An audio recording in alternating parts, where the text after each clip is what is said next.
Hey everyone, your pal's really Elf here. In this video, I'm talking a little bit about the arts and humanities in general, what the arts and humanities, fields and disciplines do for both the students and society at large. See, the great thing about studying one of those fields is that you end up studying all of them in some capacity.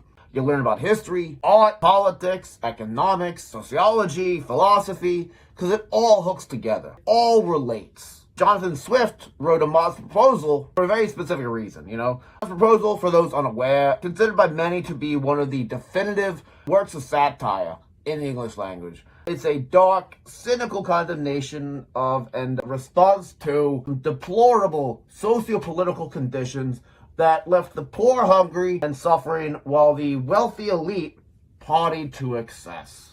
Years, they've changed, but the people and issues have not. Oh, and spoilers, the modest proposal suggested in the piece, and I wish I were joking, given the recent files involving Voldemort and Lord Syphilis the Wrinkled, but the proposal in Swift's piece is for the poor to sell their children to be eaten by the wealthy. Swift wrote this in 1729, almost 300 years ago. Did he predict the future? Or did he simply take what he saw happening among his contemporaries and extrapolated from there? That this piece of writing is so brutally prescient should profoundly unsettle you.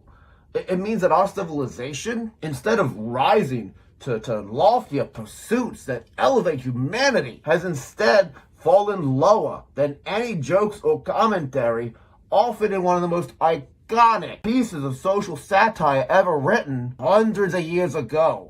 This is why fascists always go after the arts, because artists are the ones who have historically held those in power accountable. Artists are the ones who understand how to write, how to paint, how to draw, how to tell a story that reveals the truth about the human condition. You get all of that through the arts and humanities. You don't, however, and will never, find that truth in business leaders or politicians generally. You're never going to get to that level of character honesty if you insist on worshiping a-holes that are shitposting from golden toilets. Look to the artists, the comedian, the misanthropic outcast performers, the journalists, the satirists, the writers. History is written by them, not politicians. Remember that. In this video, we talked about the importance of the arts and humanities within the scope of social awareness, progress, and reform. We focused on Jonathan Swift's modest proposal. As always, if you're enjoying